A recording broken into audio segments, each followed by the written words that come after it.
Baş Milmuğan kollektoru 1994-cü ildə yaradılıb. İdarənin yaradılmasında əsas məqsəd Milmuğan və Muğan Salyan düzlərinin suvarılan torpaqlarında sızan qırnut, sel və məişət sularının Baş Milmuğan kollektoru vasitəsilə maneəsiz heç bir enerji sərf etmədən öz axını ilə Xəzər dənizinə axıtmaqdır. Ümumilikdə 446,476 km magistral və təsərrüfatlar arası kollektoru, onların üzərində 52 ədəd hidrotexniki qurğu, 3 ədəd su ölçü məntəqəsi, 71 ədəd körpü Baş Milmuğan kollektoru boyunca 140 kilometrə yaxın istismar yolu, 1515 kilometr təsərrüfatlar arası və təsərrüfatlar daxili kollektoru, drenaj şəbəkəsi və üzərində olan 982 ədəd borulu su buraxıcı istismar edilir. Bu işlər Daxili Su Ehtiyatları Agentliyinin tabeliyində olan Baş Milmuğan kollektorunun istismar idarəsi tərəfindən həyata keçirilir. Baş Milmuğan kollektoru istismar idarəsinin balansında olan Sabirabad Moranlı kəndində yerləşən Sabir adına kollektor üzərində görülən ildən təmizləmə işləri ilə tanışlıq aparırıq. Sabir kollektorunun uzunluğu 37,7 kilometrdir.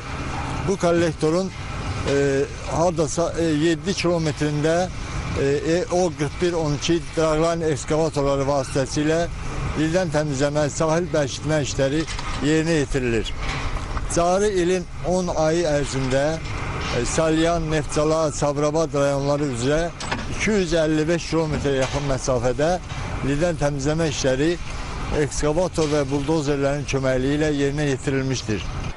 İdarə Sabirabad rayonu ilə bərabər Salyan və Neftçala rayonlarında işlərini davam etdirir. Belə ki, Salyan rayonu ərazisində 155 km məsafədə lildən təmizlənmə və təmir bərpa işləri aparılıb. Neftçala rayonunda isə 91 km məsafədə lildən təmizlənmə işləri görülüb.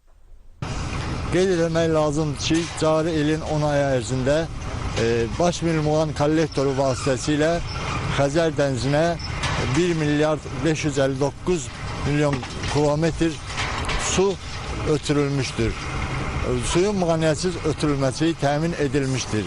Baş Milmuğan kollektorunun balansında olan 3 nasos stansiyası vasitəsilə 6 milyon 500 min kilometr su həmçinin Xəzər dənizinə OD, OD1, OD2 nasos stansiyalarının 7 aqreqatı vasitəsilə ötürülmüşdür. Qeyd edək ki, Baş Milmuğan kollektorunun istismar idarəsi tərəfindən Salyan, Sabirabad və Neftçala rayonları ərazisində görülən kompleks meliorativ tədbirlər nəticəsində torpaqların münbitliyi artıb, uzun müddət əkin aparılmayan sahələr yenidən əkinə qaytarılıb.